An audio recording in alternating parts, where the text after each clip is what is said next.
Alright, here's another update on Shipwreck, the 1968 Datsun 520 that I'm small block Chevy swapping. I've got the motor pulled back down a little.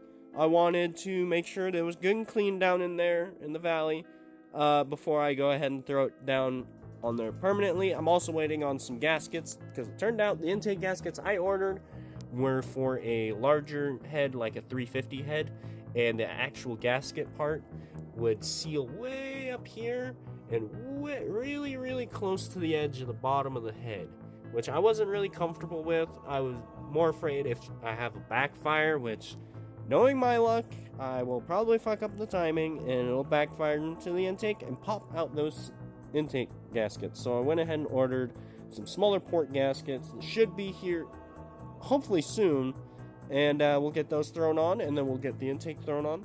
I went ahead and got a small mini 3-gauge cluster, I guess.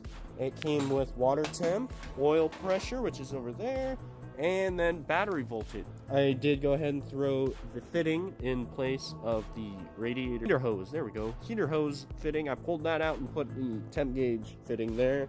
And then it is a mechanical style one.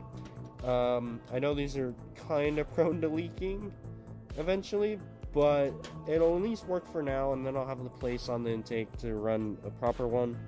The motor does turn over good.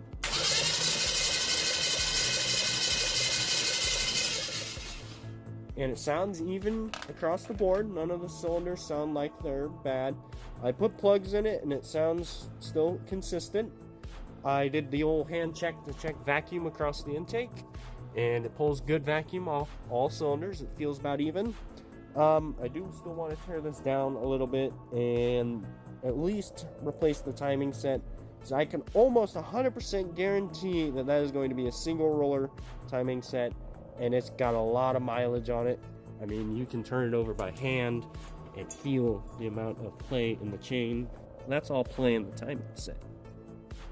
So I definitely will be replacing that with the double roller that I got. Eventually, I am considering pulling this motor back up and out so I can pull the cam out and put a L79 nostalgia cam in it. They're a really good cam for like the smaller bore, small stroke, small blocks. So I might go with that and some Z28 valve springs and retainers. Again, this is supposed to be a temporary motor, but I kind of like the idea of a 283 or 327, depending on what route I go, in this light of a truck. So I want something that's going to rev a little higher. I'm kind of leaning towards a small bore, small stroke V8 in this. It'll sound good. I haven't really come up with an exhaust, but I'm really starting to think about old Tom's Refurb Speedy Boom Tubes. Those ought to sound pretty good on here, so I think that might be what I go with. If you guys like the content, please do hit that follow button to stay a little more up to date as the videos come out. I do want to know your guys' opinion. Do you think that I should build this motor and just keep the 283 or build it into a 327, or should I go ahead and build the 350 that's been sitting over here on the floor? It's a good block. It's bored 2 thou out, so it wouldn't be hard to bore it out another thou, which it's gonna need with them cylinders, and run a 383 kit in this. I think just going over this one would be a good idea, but well, let me know what you guys think. Thank you guys for checking me out, and we'll see you guys in the next one. Thank you.